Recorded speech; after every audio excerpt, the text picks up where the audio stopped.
Operation Domination is underway.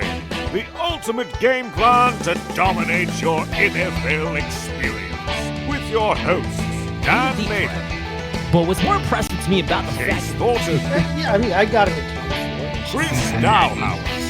Get him, Chase. And Adam No, LaRue. not necessarily, but it's again the same as Don't hope to win. Be great and dominate. All right, so with that, let's head into the tight ends here. We're going to talk about two of them. Well, off the top, we got George Kittle. Of course, everybody on the 49ers, a fantasy asset. Chris, you have him the highest of us. You have him ranked at tight end 3, oddly enough, where he finished last season. So what is it, if we all think the efficiency of the 49ers has to come down, why does George Kittle buck that compared to everybody else?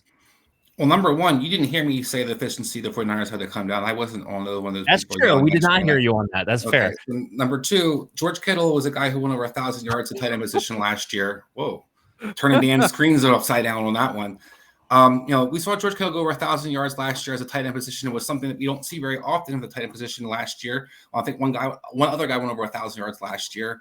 And then we have a guy that also is a guy that had 11 touchdowns the previous season. So we still like him to be a red zone efficiency guy. You see a connection with him and Brock Purdy, and that's my biggest thing. I know we lost Dan for there, but he's a 49ers fan. And we've seen, George Kittle gets forgotten about by Kyle Shanahan in the offense. But one thing we've seen kind of a resurgence for over the last, since Brock Purdy became the starter, is George Kittle usually has some involvement, particularly in some big plays.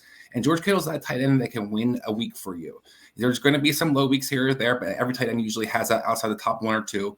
But what you're going to look for is the guys who can get you those boom games. George Kittle has, 5 games, over 19 points and half-point PPR last year. A guy who could definitely dominate tight end position. And a guy I know he had injuries, concerns this offseason, but played 17 games last year. This team kind of is the heart and soul of this offense. I know they're going to look for different ways to kind of have other guys maybe to block a little bit here or there.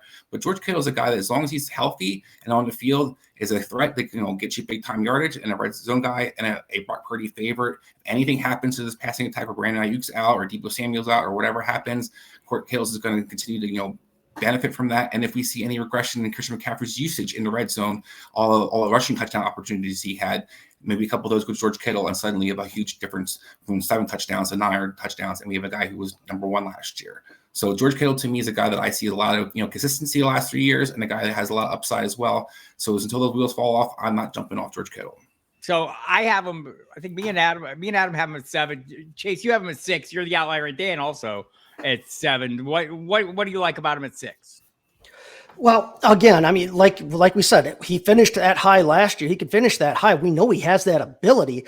It's just that I'm much bigger on George Kittle, I think, in say like a best ball formats, because of like what Chris said, those boom bust weeks that he has. He'll have weeks where we know he can go off for 2-3 touchdowns and 100+ yards. And then we'll have other weeks where it seems like they forgot that he's even on the field with them. But overall, the talent is there. He's always on the field. He's still one of their top 4 offensive players, talent-wise, period. So, I mean, I still like George Kittle as a tight end 1. I just like him a little bit lower than Chris's 3.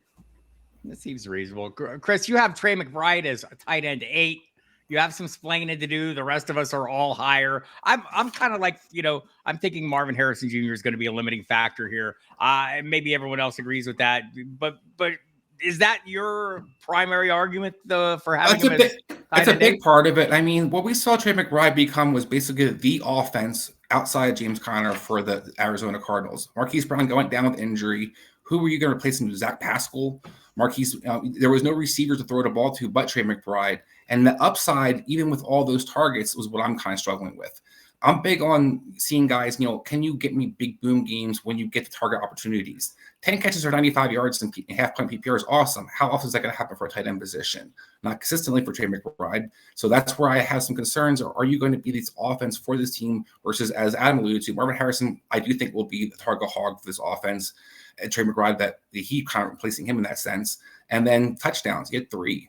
So I already seen a guy have 6, 11, 6 in the last 3 years. I had to see this guy double his touchdown production from last year, and I have to hope that it's going to, definitely improve and consistently what he did from last year as well. So Trey McBride to me is a guy that I don't have, I like the upside. I like what we've seen, but I'm not going to buy necessarily that just because he had a good stretch last year, that's suddenly Trey McBride's the guy you have to have. All right. Well, I'm here in spirit, guys. You can't see my screen, but I am here in spirit. My camera just does not want to turn on. Great explanations there with you, but I want to wrap this show up with our underdog specials. You didn't see that coming? All right. Remember, if you have not signed up for Underdog yet, do so. When you use the promo code FFAdvice, you get up to $250 cash, a bonus, and a free pick'em bet. And these are all your props that you can bet on Underdog Fantasy. First up, we got Brock Purdy higher than 28.5 passing touchdowns. That is juiced to 1.1 times your money. He's had a 7.9% touchdown rate since becoming a starter halfway through the 2022 season. Just as many weapons and is healthier going into this year. DK Metcalf over 1,025.5 yards. He's been over that 3 of the last 4 years. To Chase's point, even if he's not going to get the production or the volume, I guess we should say, that he wants, this is still a guy who consistently gets over 1,000 yards receiving despite the other mouths to feed.